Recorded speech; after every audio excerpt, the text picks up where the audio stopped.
Okay, in this one, we're going to be talking about the three issues with the Trump COVID diagnosis, the Melania recordings, and the election outcome. But before, we're going to ask people to kindly take a look at my Patreon. That's patreon.com/challenge history. You can donate between $1 and $100 a month. At the $50 and $100 a month, there'll be a future yearly giveaway of either a Roman silver coin at the $50 or a gold Byzantine coin at $100 level. For that, it'll change for the amount that we'll have to have with depending on the price of the metals. But as of right now, with it'll just be a few people. So just check that out with it. And right now, we'll get down to the issues. First thing on the Trump diagnosis and how it's going to affect the election. Now, we need to look at his actual health of being advanced in age. Now, that is right now with it, we've seen what actually happens when we actually look at the data. When we look at the actual data, we can actually see that it is the majority of the people that have actually gotten it that are near the United States life expectancy usually tend to be the majority of the fatalities in the United States. That's why when we start to look at the fatality rates of COVID, we need to understand that the of the group breakdown. Basically, unless you've actually have worked in one of these laboratories that have actually dealt with it, traditionally that the only risk that you have, it's actually coming from advanced age or some type of other underlying health condition that usually ends up being severe, in which would be a case with it.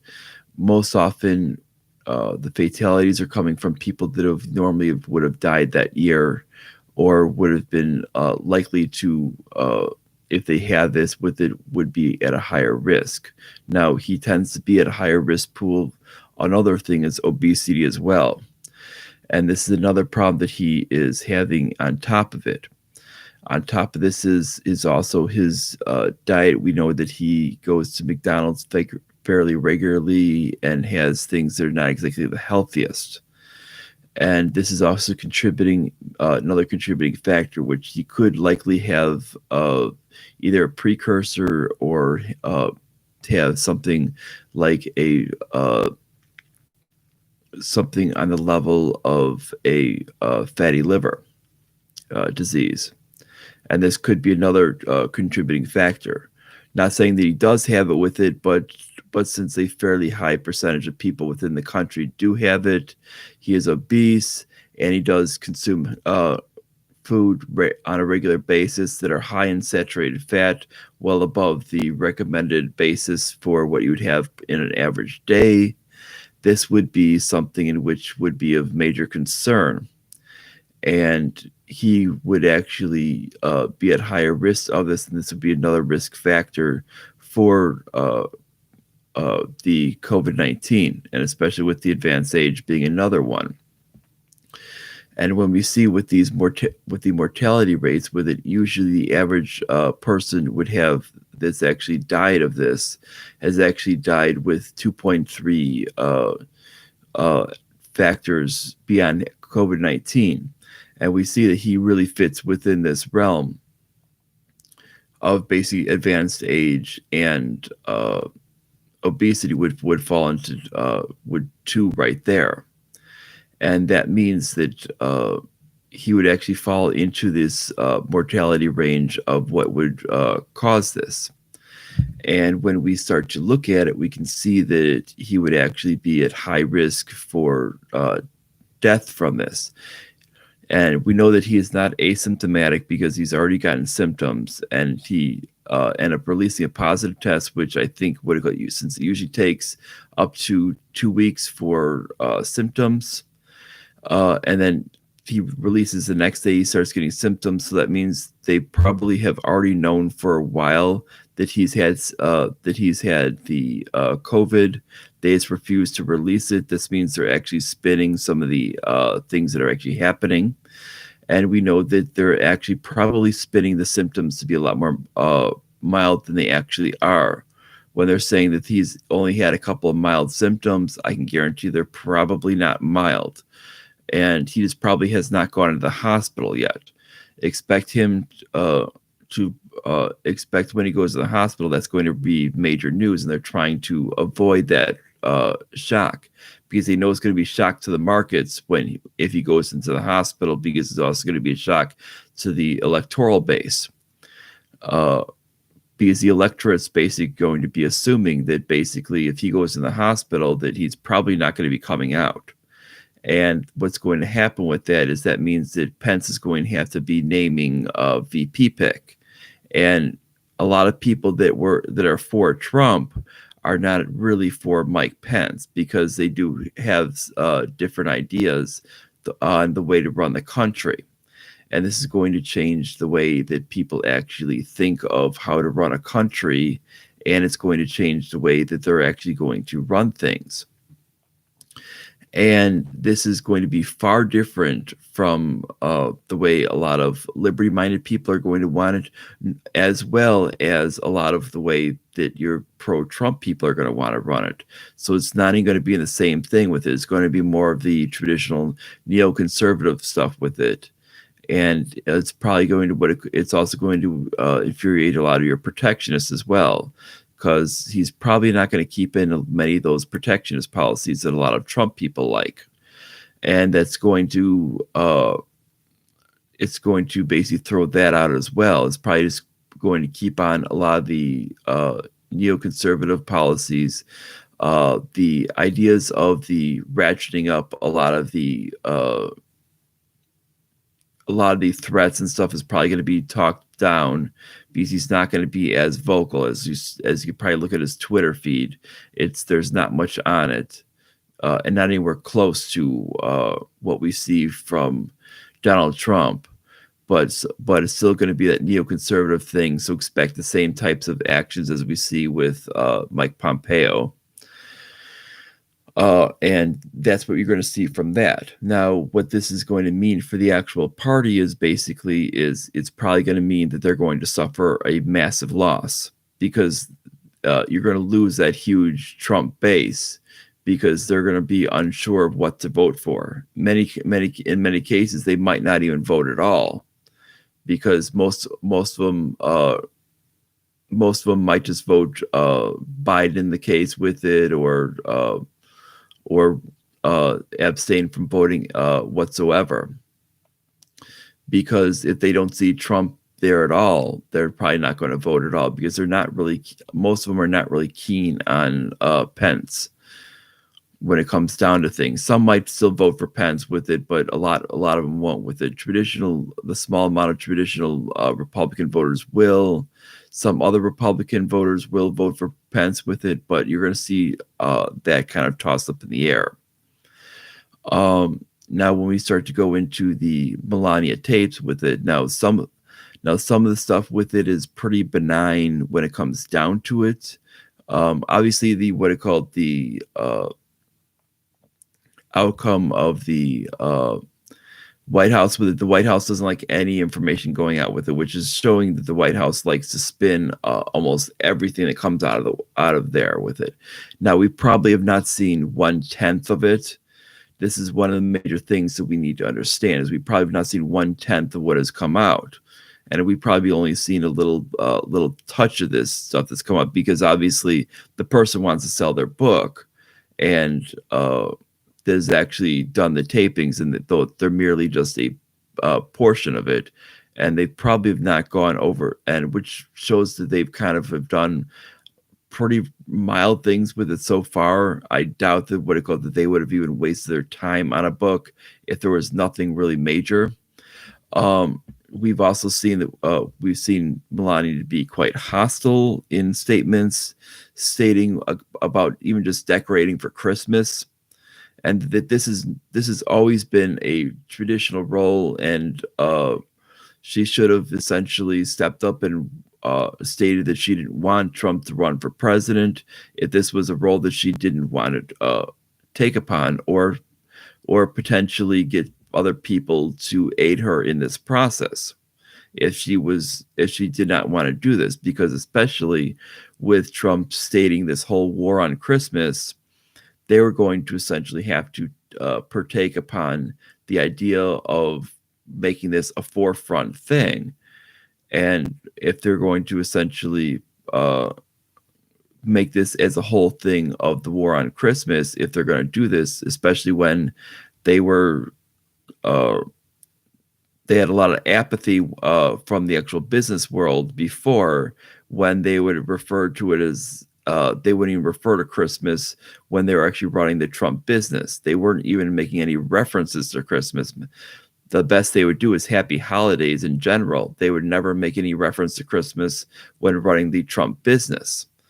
And this was a whole flip around when they did the politics with it to make it believe like Christmas this and Christmas that, and when they started running politics. So when it comes down to this, this is why this should have been illustrated.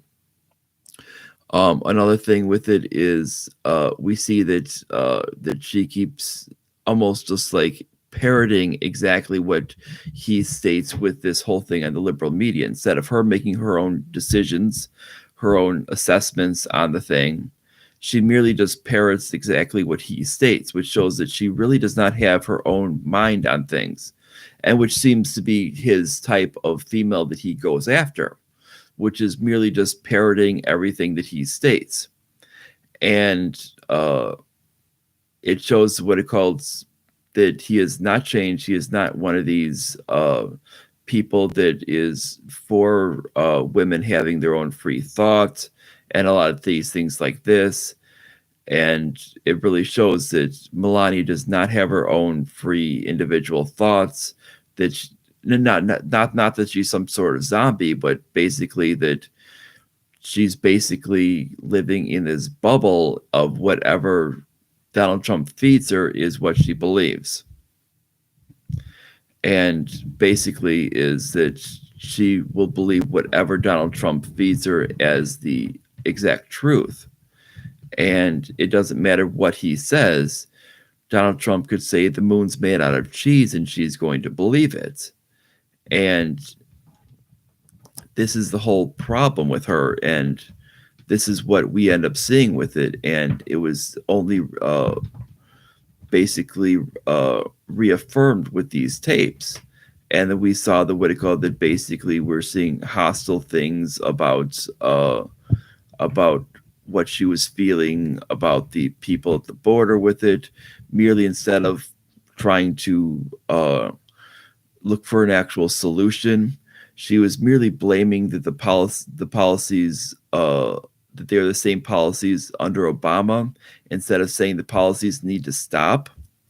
She was merely blaming the previous administration. Now, any administration that was taking responsibility would say the previous policies suck and the policies need to change.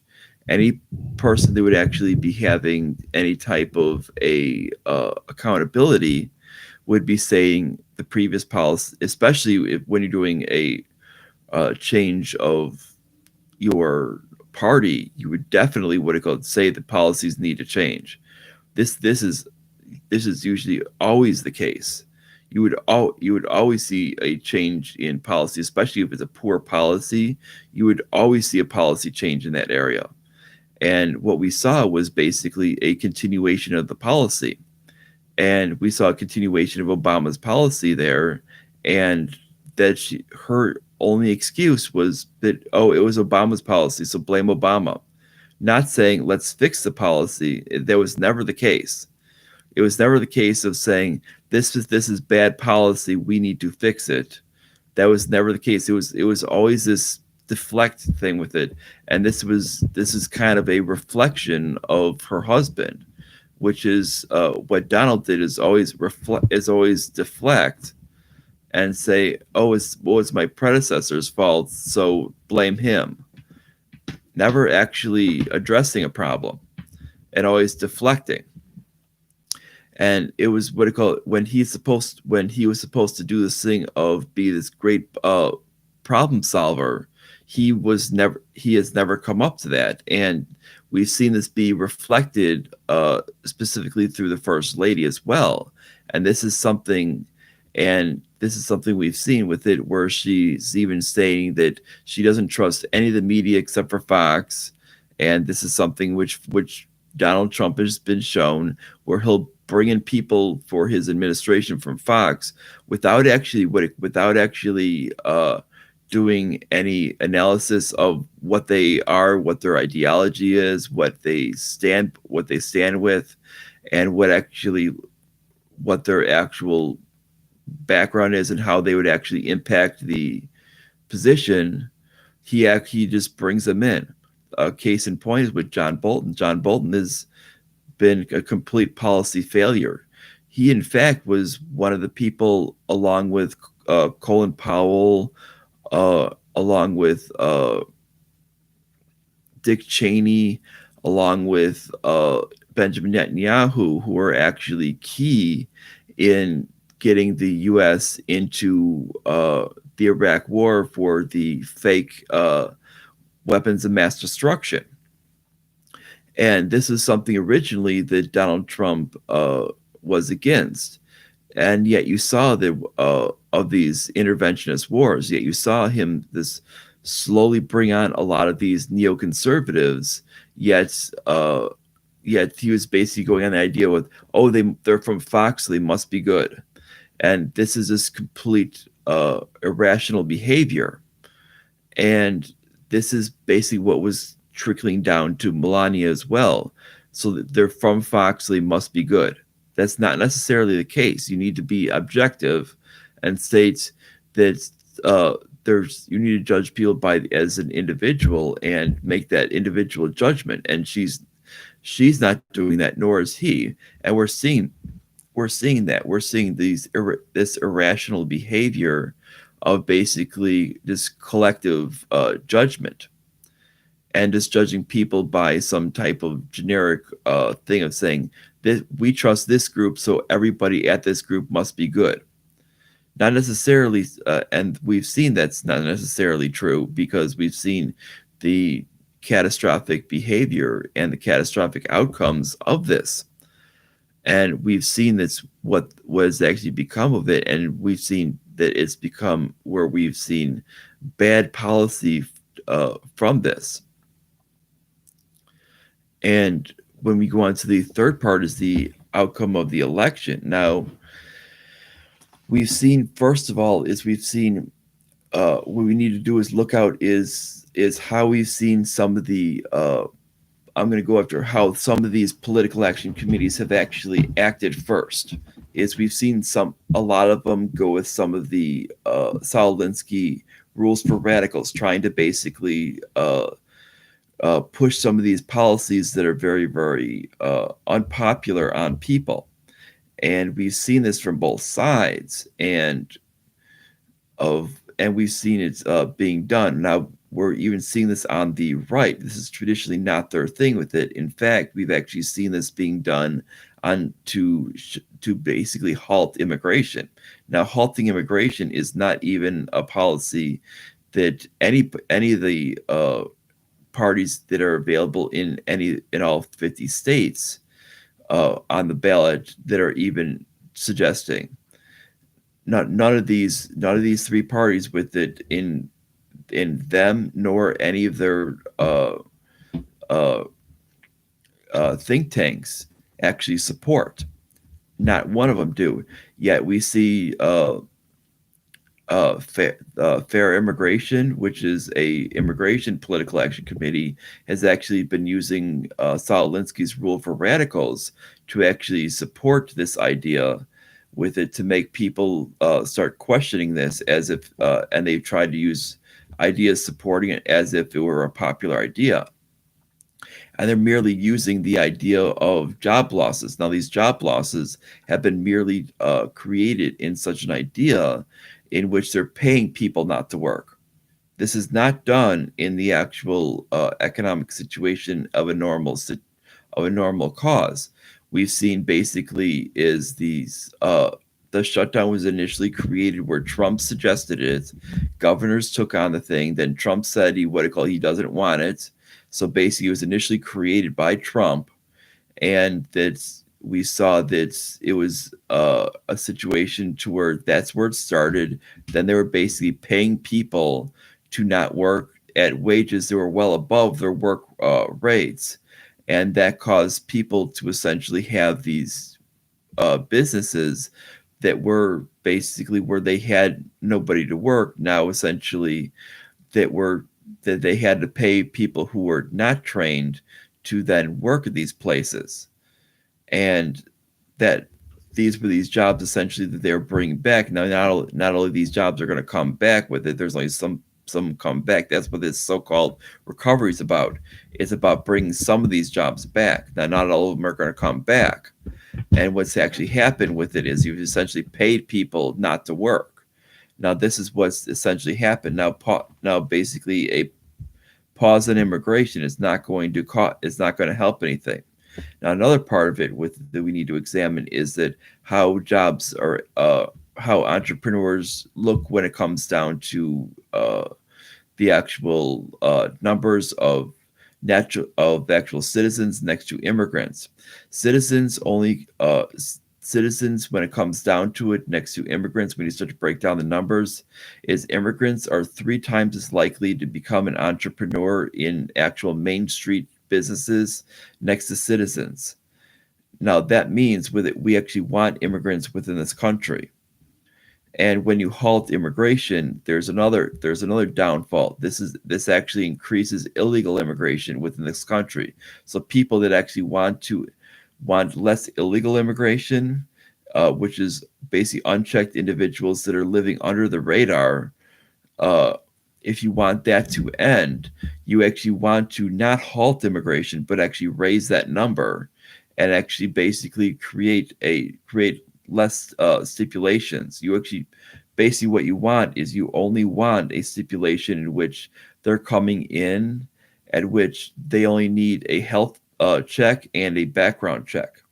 If you can, and that's all what you need to come to the country. And that's what you would want to basically eliminate as much illegal immigration coming in, and basically stay, because currently the status is you need to be here for at least 5 years before you're eligible for any public aid. The problem within this country is not immigration, it's actually public aid that people are actually concerned with. Is public aid number one, number two, and then when it comes down to crime with it, is every every think tank that we've actually found with it, whether it be conservative, whether it be liberal, or whether it be libertarian, shows the actual same numbers. They all show that immigrants, whether they're legal or illegal, commit less crime than actual natural-born citizens. And it doesn't matter what you want to state with it. These are the actual numbers. We've done it from we've looked at Cato, we've looked at Mercatus Institute. When it comes down to for libertarian think tanks, we've looked at several different conservative think tanks. We've looked at several different liberal think tanks, and they all come up with the same outcome. The numbers might be slightly varied depending on how they do their figurings for what exactly how exactly they're comprising their numbers, but basically they come up with the same numbers. And they're coming up with the same outcome is basically of what's actually occurring. Now, what we can actually do to get numbers even lower is end the war on drugs. Now, this is basically where all the crimes coming from is. That is number one. Number two is actually the crime actually comes up with the E-Verify. E-Verify is actually causes crime to go up because you're actually blocking them out of the actual workplace. If you get them into the workplace, they can actually work, and they cannot work for less than what the minimum wage would allow, because the fact is there's actually laws on the books for this. It doesn't matter what it actually does with it. If you eliminate minimum wage as well, they would basically have to work for whatever they would actually have to be uh, for whatever the actual cost of living would be within the region. This is what is another factor, and they're not going to work for less than that. And this is another case with it. Other people say, "Oh, we're going to send money back." It doesn't matter where they're sending their money. People send money for charity for other countries. Are we going to start stopping that? And I mean, eventually, with it, people are going to say, "Oh, if you're going to stop that with it, then you need to stop that point." And that's where that becomes an issue with that. Now we've seen this is why when we look at immigration is not a major factor. And even when we look at the numbers of what has actually been blocked, now, when we need to look at what's actually been blocked from currently with the executive order, is it's only been marriage and fiance visas. It has not been any work, no work visas have actually been blocked. They've actually gotten a carve out. No student visas have actually been blocked. They got a carve out. No investment visas have been blocked. They've actually gotten a carve out. Uh, no religious visas have gotten a blocked. They've gotten a carve out. No visitor visas have been blocked. They've gotten a carve out. Every group has gotten a carve out except for marriage and fiance visas. How much is this total? About 150,000 people. How many people have lost jobs? About 40 million people. Basically, we're talking the amount is actually insignificant. It's basically, even if they took every job that was basically, even if you're talking the jobs that were lost, and if they took every one of them, we're talking, and this is assuming that none of them were basically here that were basically said, I'm just going to be just a housewife. Some of them are with it, but not all of them. If we're going to take every one of them, we're talking that it's like we're talking that it would be less than 1%. And that shouldn't be any concern to anyone with it. That's less than 1% of jobs that they would take. So if your beef is with anybody, it should be with Donald Trump. And even if you take all of these, what are called immigrants from workers' visas have already been lined up with jobs. So that should never be a problem. They've already been lined up with jobs. And these are jobs that basically there's nothing applicable uh, in that case with it. Now, obviously, in Silicon Valley, they're kind of working their way around those rules with it. So you do have a little bit of a beef with that rule with it, but as long as the rules are enforced, they're basically the rules are basically stating that for a worker's visa you cannot get it.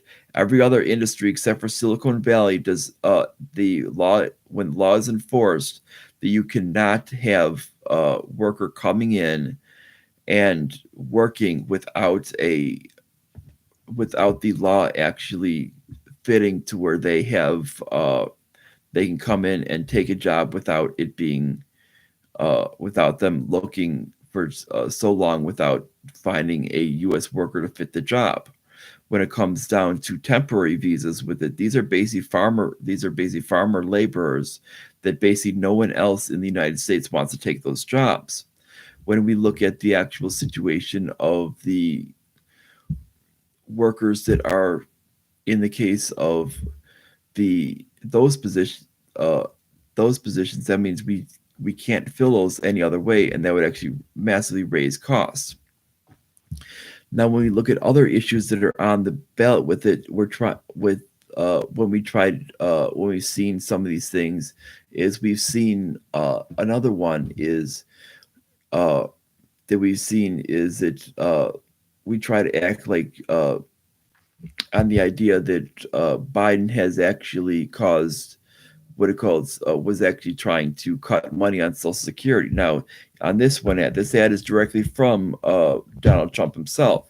Now, this is another one that's not necessarily follows this idea of the rules for radicals, but rather on the to make the minority feel like the majority, but rather is using high amounts of deception. Now, if you actually listen to the full ad, you would of what is actually being said, he merely is talking about he was merely talking about freezing all spending, just talking about just citing liberal issues that would be froze, such as Medicare, Medicaid, and Social Security. These were big liberal issues at the time, and putting those up there as stating we are willing to freeze these as well as you freezing right wing issues such as military. And it was to get what it called to get all federal and it was to get all federal spending froze at the current levels so that they can get the debt under wraps, and so that they can actually stop excessive spending. And this was the actual reason behind it. And basically, what people should take from that ad is Donald Trump is essentially endorsing fiscal irresponsibility. And if he wants to, and basically what he should do is he should basically say, I'm fiscally irresponsible. And if you want fiscal irresponsibility, you should endorse him. Now, this is another point on the election. And yes, both are basically saying that they're going to spend a bunch of money with it, but you can't. But in that ad, he's essentially saying, I'm more fiscally irresponsible than Biden. And we know that Biden's not going to be fiscally responsible. But he was basically pointing out one point in which Biden was fiscally responsible, and he's blaming Biden for it. And when we see this, we can see that he's basically blaming Biden for this. And this is another point in which we're seeing deception being used in ads. Now, when we're not seeing as much on the Biden side with it. Biden tends to Biden's tending to use the idea of avoiding these points as the idea of trying to make the least amount of mistakes. Now, this is his strategy into winning. Instead of going on to the attack phase, his idea is more to basically state some basic things about his campaign and let the system go. And this is basically how Biden has sought to run his campaign, which is, to me, a lot smarter of a campaign. Though the DNC has run some poor ads with it, trying to one of which is the Trayvon Martin ad, which was showing that Trayvon Martin was not the person who he thought he was. And this is one of the things with it. This is and trying to cycle him into this mix about criminal justice reform. Now, that's not exactly someone in which we should be cycling into this mix of criminal justice reform, because he was not. He was actually a person that was casing houses to rob, and he just ended up attacking a person that was pretty much doing a neighborhood watch, and he ended up dying in a close encounters gunshot. And he basically, they could have cycled about almost anything with it if they would have just one of the ones they have run smart, which is the Breonna Taylor one, and make that basically about do we support police immunity, which is basically where they can stiff the taxpayer with the bill that comes from a civil case of police misconduct, or do we support the actual victim from police misconduct? And this is a thing, and that ends up happening. And the fact is Donald Trump has stated that he will never sign through a bill to eliminate the immunity. And it could easily be done through Congress with it, because the Judicial Department has already said they will never address this. This is done through Judge Roberts in the Supreme Court. He will never address this. It goes down to him to say if he'll actually acknowledge it. And he has already acknowledged that he will never address it. He will never address it because he knows that it will be automatically automatically go through, and it would automatically be passed through as being that's they would actually have to eliminate it, and then it would also go through. So it has to go through Congress right at this point, and it would have to, and it would obviously be passed through Congress. Uh, but we need actually people that are actually willing to a president that's willing to sign it. Currently, we don't have a president willing to sign it, so it's not likely to pass through Congress, and that's a problem. And we have people that are actually on both sides of the aisle that are willing to pass it through. We have Democrats and we have Republicans willing to pass it through. So they have the votes on both sides. We just need people willing to actually we just need a president willing to sign it. And that's why we don't have a Senate floor willing to bring it up, because it'll be blocked right there with the president. And they feel it would be pointless to bring it up because they have the Senate votes to put it up there. They had the House will easily pass it through. It'd be pretty much by 3/4 majority at least. And this is something which they could eliminate and actually get something on the books. And the president could easily sign it. Now, if we get someone in there that's willing to sign something like this, we could actually end something that's bad. Now, this is also something on the actual election that actually would impact. Now, when it comes down to the election outcome, this is something which it gets really interesting because we have so many factors. Now, one of the factors is that from what I've seen out there, is there's a lot of people that are not keen on either candidate. Now, this is a major factor that I'm seeing, and when we see this, is we've also seen a lot of people come out on even ads saying, "Don't vote for a third party because the other guy will win." I've seen this on ads. I've also seen this even from other people. "Oh, if you vote for the third party, the other guy will win." But I've also seen on non-scientific polls that, including MSNBC, I've seen 90% support voting for a third party. I've seen on polls on Twitter with it from third-party sources of who would you consider voting for. They name all the candidates, and the number one candidate that comes up is Jo Jorgensen. This means that she represents the best out there, and she is one of 3 candidates that's available in all 50 states. The one who takes second is Donald Trump. The one who takes third is Joe Biden. But Donald Trump is far below Jo Jorgensen. I've also seen from people stating that third-party candidates are noticing their sites crash because of interest in their stuff, including Jo Jorgensen, which means they don't have the bandwidth to deal with their site traffic. Specifically, this happened actually before the last debate. Since the last debate, I can guarantee you that they're probably dealing with even more traffic.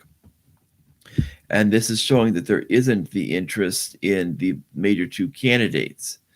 And traditionally, you don't have the actual problems of this. Normally, you wouldn't deal with issues like people looking into third-party candidates.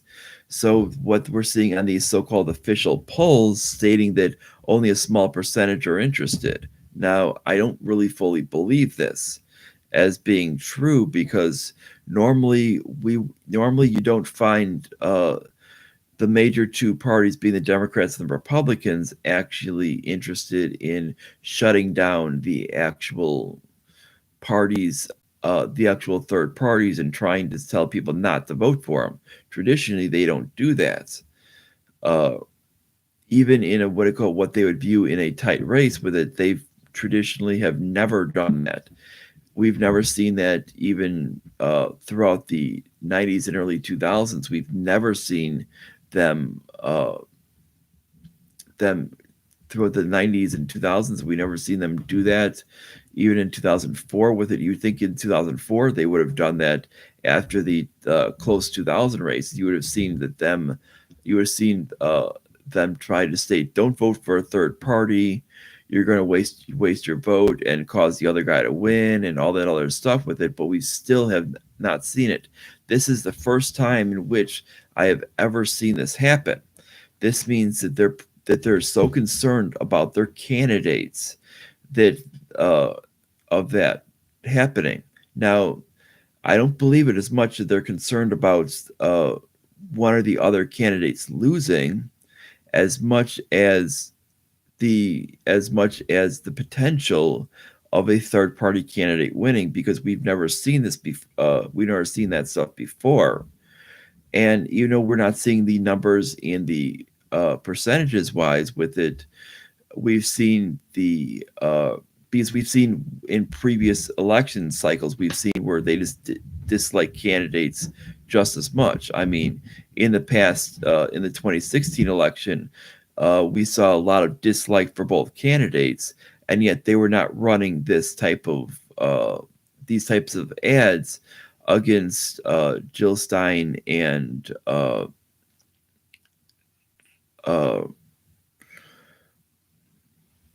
who is he?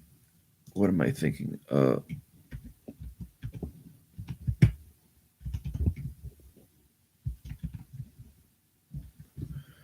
And against Gary Johnson. So it's something that's very interesting.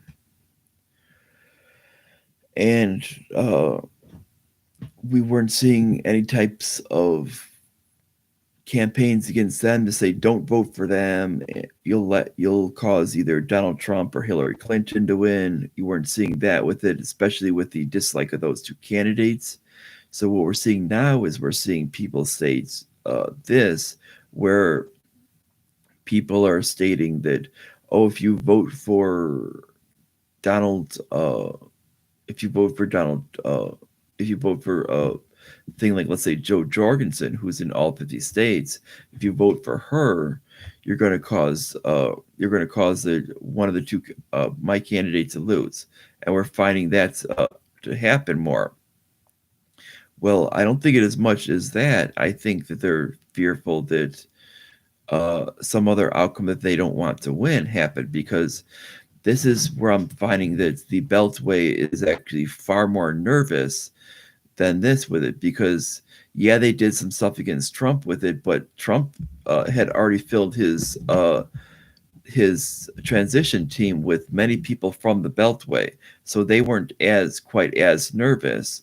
Yeah, it wasn't as good as getting Clinton in there, but I think it was more that they didn't want any type of investigation in what they were doing in trying to go after his campaign during the time. So I think that was why some of the stuff was happening. But now we're finding that they're actually doing it a little more aggressively, and we're seeing that it's happening to where both sides are actually attacking with it. It's not happening with individual people in the parties. It's actually happening with both uh, parties themselves that are actually attacking voting for it, but not necessarily the actual campaigns, which is kind of interesting, because we're seeing that people are saying, no, you can't vote for him. We're seeing Michelle Obama stated with it. Now, if Michelle Obama actually believed that her party had better ideas, they wouldn't have any worries with it of third party with it. I mean, third party, when we look at the actual numbers, we can see it's not necessarily there with it. If she were actually worried about it, they would start trying to tap that 30+% of people that don't vote. I mean, you can see in the actual numbers, we have basically on average about a third, roughly about 30% of people don't vote. About 30% of roughly about 15% of people vote for or actually just shy of 15% of people vote for either party, Democrats and Republicans, and there's a small fraction that vote for Libertarian or a third party. And then there's about 30% of people who don't vote. You would think that they'd be more apt to what it called to say, if you don't vote with it, you're going to cause X person to win or Y person to win with it. You're going to cause the other candidate to win. By voting for the Libertarian Party with it, that's not going to cause a huge difference. The big difference is going to the big difference specifically because when you're talking in states, these are in states in which you need the votes. A libertarian vote is not going to cause a huge shift per state. It's usually a very, very minimal thing. The big deal is those people who don't vote, and those are the ones that would matter much more. Now, unless historically that you have fear that there's going to be a huge jump in those libertarian votes, that you believe that there's a potential that you can actually lose a bunch of that both sides could lose a bunch of their key states. That's a potential that I'm wondering if this is a potential year that this could happen because people are so disgusted with both sides.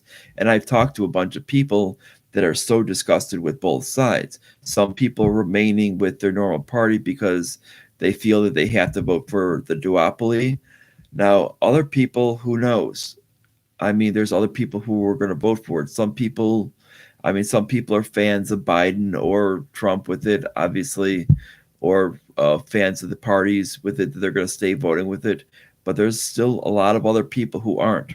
When we look at the numbers with it, we know that 85% of people in the United States on an average election in the current state vote split ticket.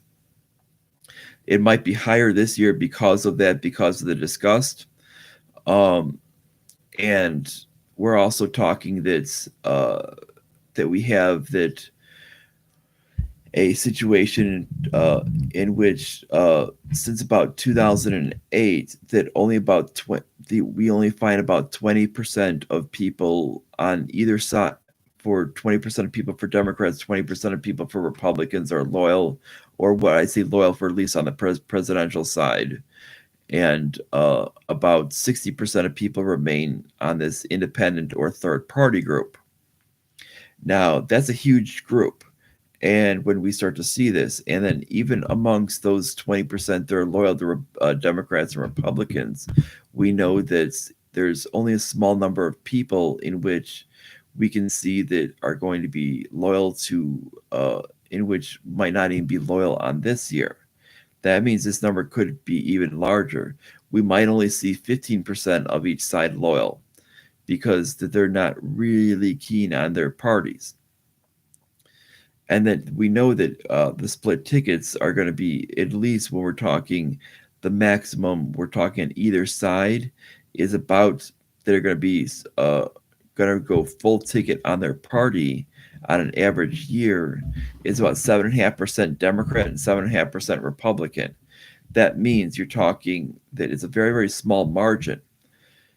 You're talking the huge majority of the country with it is not fully in, it does not fully go 2 feet in on their party. And that's what we need to look at when we talk about this election, is that there's a lot of people who do not believe in one whole party. And that's basically, we're talking 17 out of every 20 people do not believe fully in one party. And that's a substantial amount of people. And if we get people, and when we see people like that, that's essentially people that are perfect for the libertarian ideas. That people who believe both, that are socially liberal but economically conservative, is essentially what you're looking for, and that are the best people to grab. And that's essentially what you can get for the libertarian basis, is people who want to basically control their own lives. And if you look at something like this, and you see that these two candidates are very, very authoritarian when it comes down to things, and you see that a lot of people with it that basically have seen through all this COVID stuff that they want to basically control their own lives, they're not going to vote for either one of these candidates. And that can easily raise the actual percentage of what you're looking for. And we see that that's going to lower the amount of people that are going to be confident in either one of these candidates. And that could really have a great impact. Now, when we look at other things such as tax forms and stuff with it, we can see that people are not keen on the way these real estate's loopholes work for people, and it's not going to make people keen on a real estate developer basically being able to use all those loopholes when the average person has to pay a lot more.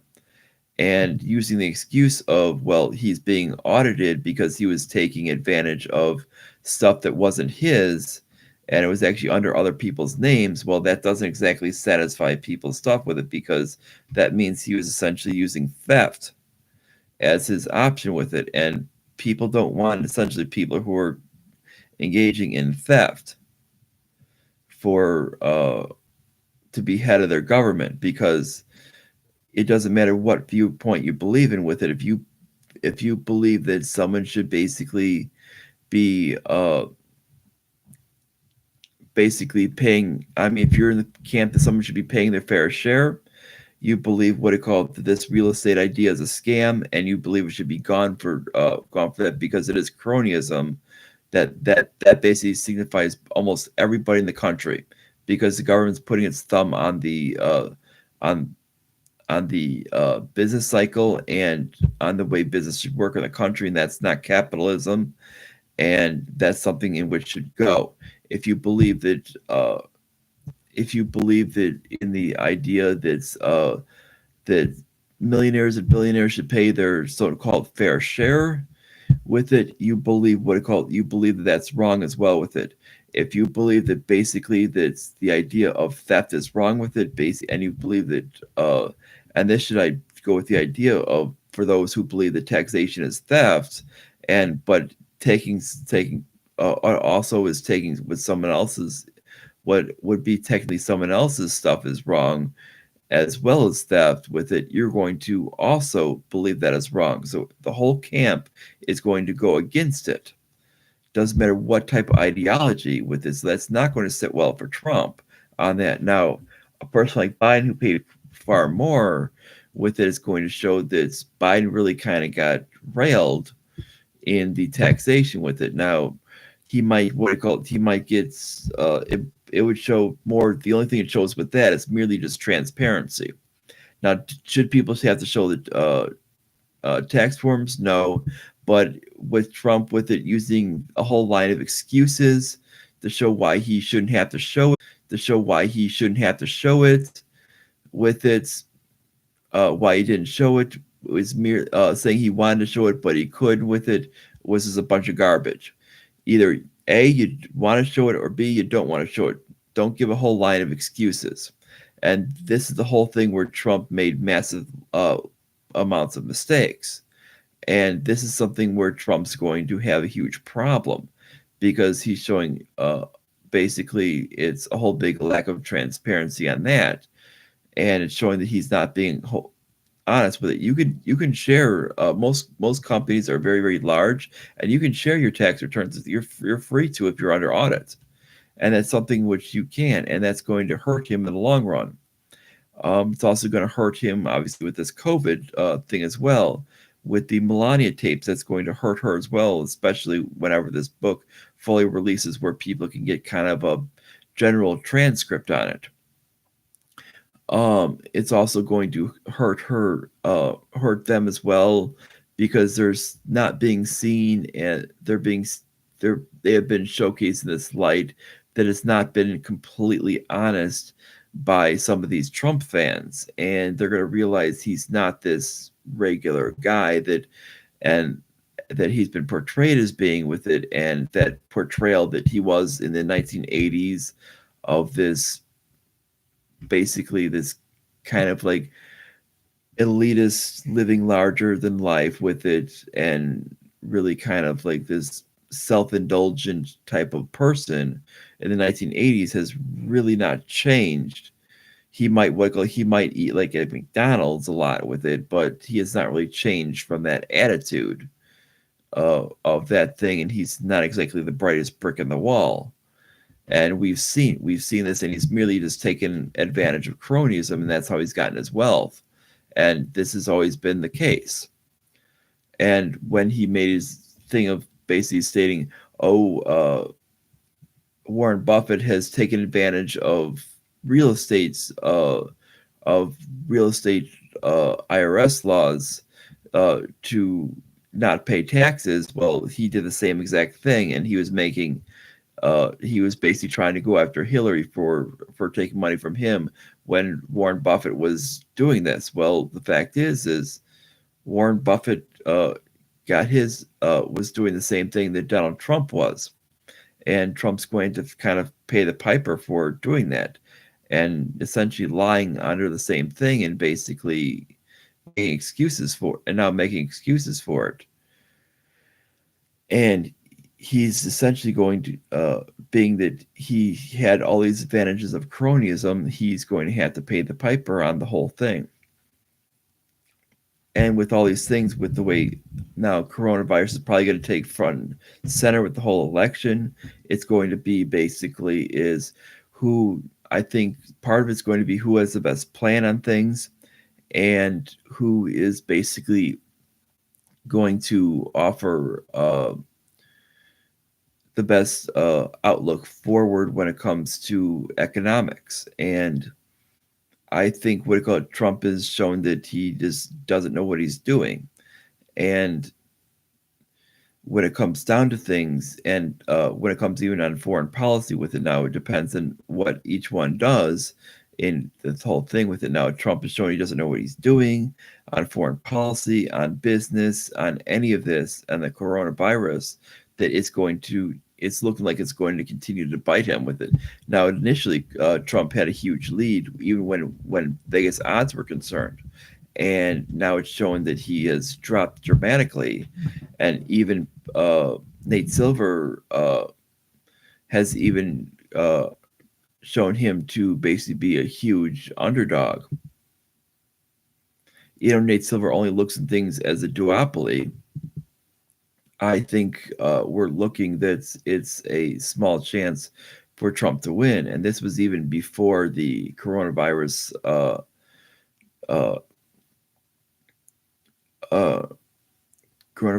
uh, news with Trump. And I think this is going to only make things worse for Trump. And when we look at other people with it, I mean, we had the news of the being bit by a bat by Joe Jorgensen only raised her stock because there was no negative implications from that, and it just basically just got her actually publicity. We seen Biden has basically just been his thing has just been avoiding errors, and he's been able to actually succeed with this. So I think we're only seeing that Trump is basically crashing and burning. Trump's action on immigration is actually shown to be viewed as very negative by the public. I mean, if you look at it, the public has actually been very, very critical of it. If you look at the time of the executive orders, and if you compare that with the actual, if we compare that directly with the executive orders with the time that he's actually gotten with when he did this about the time when he was having a huge almost 20-point lead over Biden, and then he did these two executive orders over a little bit of a period on immigration, citing it as a health emergency, even though these had nothing to do with health. It actually had to do with everything to do with the employment numbers, and nothing to do with health. And yet he did this, and we saw that since this point, his actual numbers have actually crashed. And which shows that basically there was nothing else that actually changed since then. In fact, the actual death rate of COVID has actually plummeted since this point, and that's actually the only major occurrence that's actually happened. It's actually shown that even even with the second relief package being stalled, that actually had almost no impact on him. And with some of the stock numbers, with some of the and some of the employment numbers, basically almost showing very very with some of the limited people coming back to work. With that, that's showing kind of pretty much negligible change. With that, it's showing almost no change from this, which shows that it almost looks like that is the biggest change from his election. That people were furious with this. Uh, the only other thing that and even with people, even with some of his statements saying like Mexico will pay for the wall through some type of toll or something, or whatever, where he wants to do, people understand that that's going to be that we're going to end up paying for it, and people know that the wall is not even be though people think. I mean, it's been kind of like neutral through that, and it's been kind of neutral through this through what people don't realize is the wall has not even been built, not even 1 square inch. It's only been somewhat repaired. Just that's only what's happened with it so far. So even with it, people don't understand with that it's only been that only parts that have been damaged have been repaired. For those who don't understand with that, uh, people might need to understand that no part of his wall has ever been built, and not even 1 square inch, and it will actually never be built because it's likely that he will not win, and it's basically going to be where the money is basically going to be reappropriated elsewhere, and that contract's going to be cut because it still has they're still looking over designs still to this date.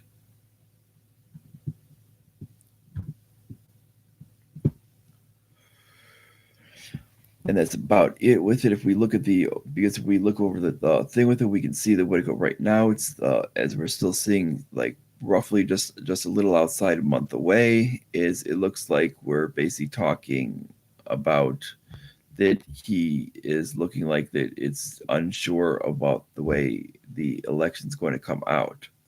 That's about it, and bye everyone.